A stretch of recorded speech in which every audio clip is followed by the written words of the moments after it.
दृष्टि coaching YouTube channel में आप तमाम छात्रों का स्वागत है। आज हम लोग फिजिक्स का एक टॉपिक प्रकाश में प्रकाश का चाल से जुड़ा हुआ जानकारी आपको उपलब्ध कराएंगे। आइए छात्र, उसके पहले आप देखिए हम लोग का हेडिंग क्या है। तो प्रकाश का चाल है। प्रकाश का चाल, सबसे पहले प्रकाश क्या है आपको पता है कि प्रकाश ऊर्जा का एक स्रोत है जिसके कारण से हम लोग किसी वस्तु को, ऑब्जेक्ट को देख पाते हैं।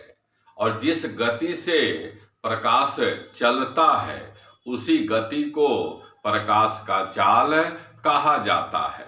सीधा आपको याद करना है क्वेश्चन कि प्रकाश का चाल का जानकारी सर्वप्रथम किस विद्वान ने दिया था।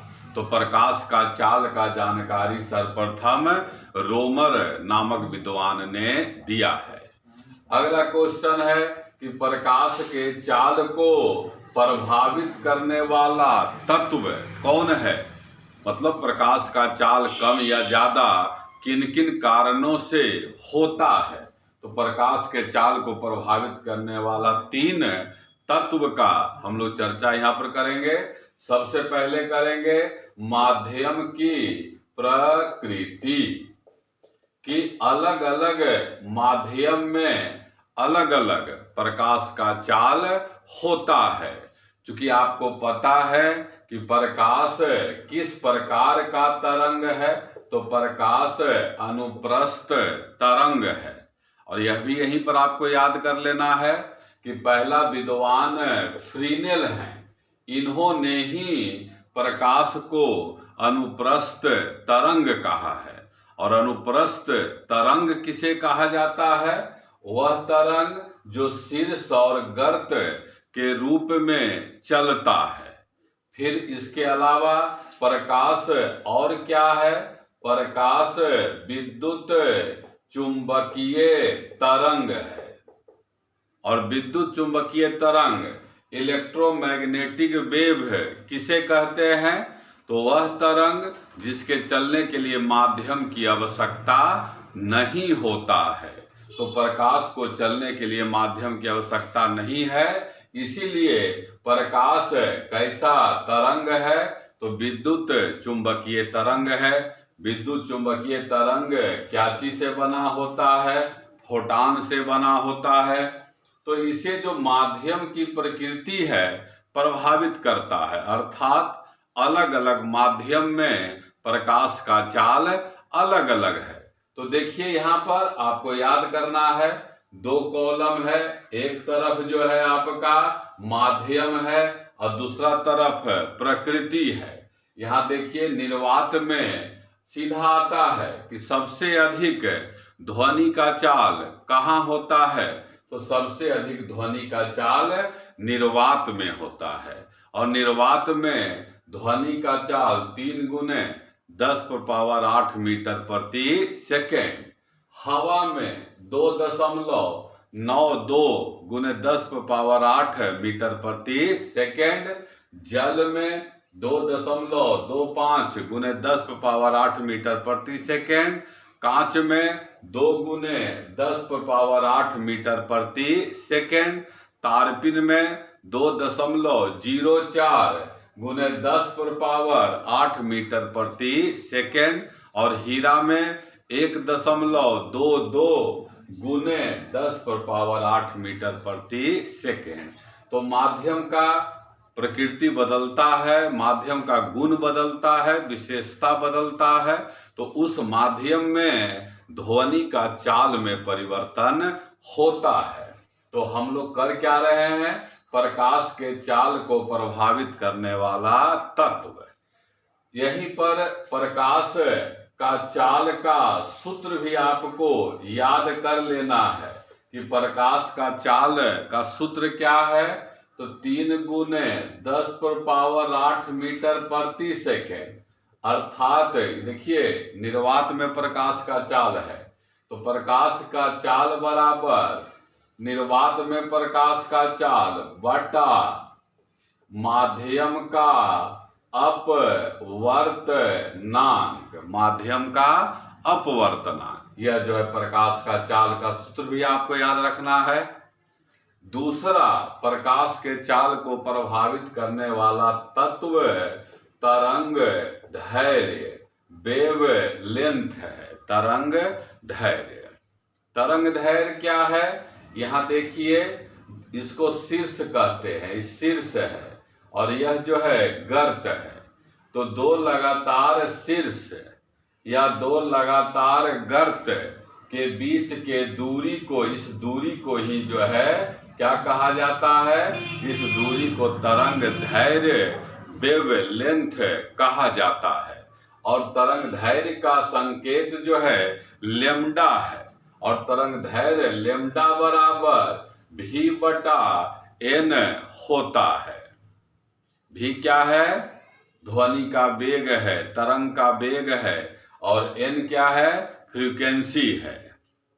इस तरह से अब देखिए, प्रकाश का चाल और तरंग दैर्घ्य में क्या संबंध है? तो आंसर होता है समानुपाती संबंध है।